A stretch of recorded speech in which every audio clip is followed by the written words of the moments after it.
من المصطلحات دابا اللي كيستعملوها الناس بزاف، طبعا كيستعملوها الصحفيين والمحللين وداك الشيء، ولكن على الاقل الكثير منهم اللي كيشرح شنو هي الدولة العميقة.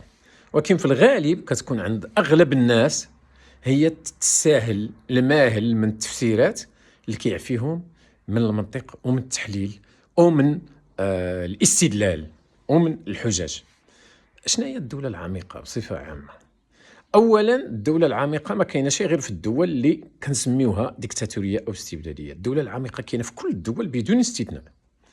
والدوله العميقه هي مجموعه مصالح اللي عندها مفاتيح ديال مناصب او وظائف اساسيه في السياسه واستراتيجيه في تسيير شؤون البلاد الداخل والخارج، وعندها قوه اقتصاديه داخل البلاد، لان ما يمكنش تكون ضعيف اقتصاديا وتكون مالك قرارك السياسي لا لداخل ولا على برا. وعندها الوسائل اللوجستيكيه والماليه، وعندها العلاقات، واكثر من هذا الشيء كامل عندها الخبره والمعرفه ديال الواقع.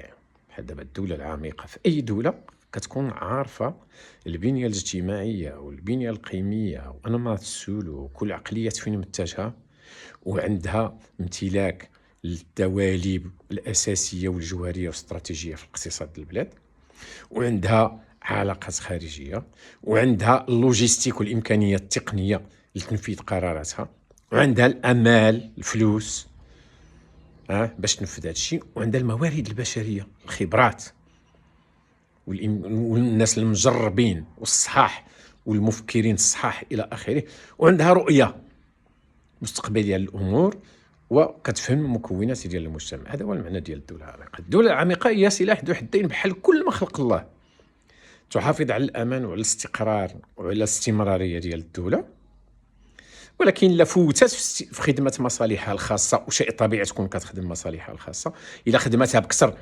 بشكل مفوت القياس تصبح عالة على المجتمع وعلى توازنه وعلى استمراريته وعلى مفاهيم العدالة والحرية والسلام والحقوق داخل هذيك البلاد. هذا هو المعنى ديال الدولة العميقة.